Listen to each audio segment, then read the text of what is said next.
សួស្តីបងប្អូនទាំងអស់គ្នាថ្ងៃហ្នឹងខ្ញុំចង់មកប្រាប់បងប្អូនពីរបៀបធ្វើជ្រក់ខ្ទឹមសបងប្អូននេះយើងមានខ្ទឹមថ្ងៃហ្នឹងមានខ្ទឹម1គីឡូចានិយាយទៅខ្ញុំអ្នកផ្ទះខ្ញុំគឺភាគច័ន្ទចូលចិត្តញ៉ាំជ្រក់ហ្នឹងបងប្អូនអើយហើយជ្រក់ហ្នឹងញ៉ាំល្អណាដោយសារអីវាជួយបានច្រើនមែនតើបងប្អូនបើសិនជាយើងអត់ចេះញ៉ាំខ្ទឹមសតទេចាបងប្អូនអាច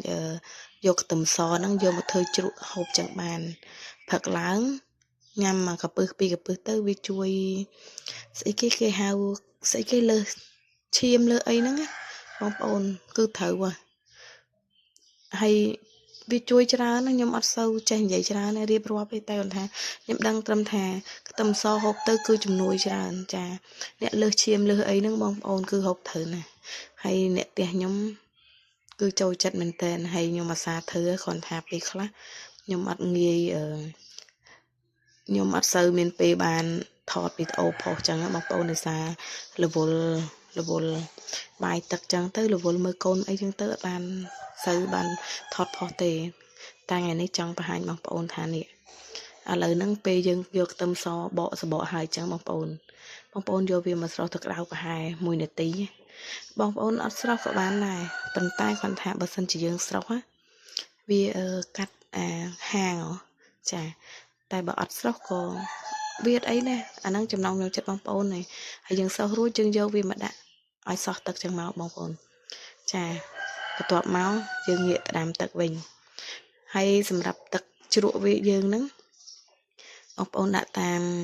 តិចឬច្រើនតាមចំនួនខ្ទឹមយើងអញ្ចឹងណាចាបើខ្ទឹមច្រើនយើងធ្វើច្រើនអញ្ចឹងទៅ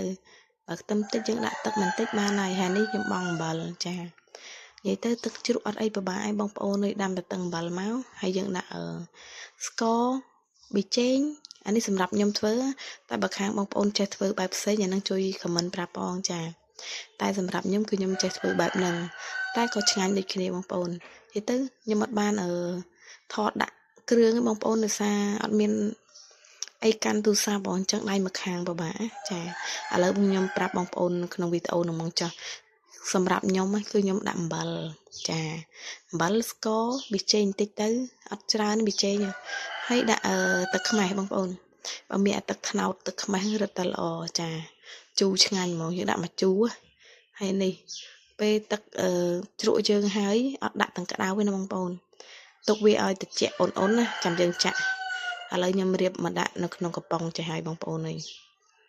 ហើយសំឡេងរៀងកងួរដោយសារអីផ្ដាសាយពី3ថ្ងៃហើយនិយាយអត់ចង់កើតទេបងប្អូនអើយឈឺកមែនតែនហ្មងនេះយើងដាក់ចឹងមកហ្នឹងខ្ទឹមចំនួន1គីឡូចាយើងដាក់វាតម្រៀបវាស្អាតមកយើងចាក់ទឹកជ្រក់យើងមកចាយើងចាក់រួចរាល់ហើយបងប្អូនដាក់វាខាងក្រៅចំនួន1យប់ចាយើងដាក់ក្រៅ1យប់ចឹងទៅបងប្អូនមានទូទឹកកកបងប្អូនដាក់ចូលទូទឹកកកទៅតា3-4ថ្ងៃហ្នឹងបានញ៉ាំកើតហើយចា3-4ថ្ងៃហ្នឹងវាចូលជាតិនៃជ្រក់យើងដាក់ចឹងមកឲ្យក្របបចិត្តបងប្អូនដាក់ខាងក្រៅទូចំនួន1យប់ចាហើយចាំដាក់ចូលទូទឹកកកឆ្ងាញ់ណាស់បងប្អូនអើយ